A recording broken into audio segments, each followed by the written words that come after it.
আমি এই বিষয়ে আলাপ আলোচনা কৰিছিলোঁ, কিন্তু সুফল নাপালোঁ। যিহেতু আমি প্ৰত্যেকবাৰ জনাই আহিছিলোঁ যে আপোনালোকে ড্ৰেইনবোৰ সুকলম কৰি দিয়ক।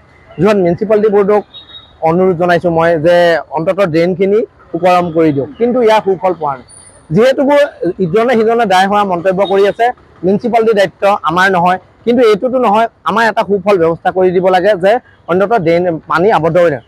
এজাক নিম্নমান বৰষুণে গোটেই জলমগ্ন কৰি দিয়ে যোৰহাট মেডিকেল। আপোনালোকে কেমেৰাই দেখা পাব যোৰহাটৰ যোনটো মেইন দুৱাৰ আছে, ইয়াৰ OPD, ইমাৰ্জেঞ্চি, গাইনী ৱাৰ্ডলৈ এইটো প্ৰৱেশ দুৱাৰ, প্ৰথম প্ৰৱেশ দুৱাৰ। এই প্ৰৱেশ দ্বাৰেৰে এণ্ট্ৰি হয়, কিন্তু এই যদি জলমগ্ন হয় সাধাৰণ জীয়াতু ভোগে মানুহে খোজকাঢ়ি যোৱাখিনি মানুহৰ কি হ'ব?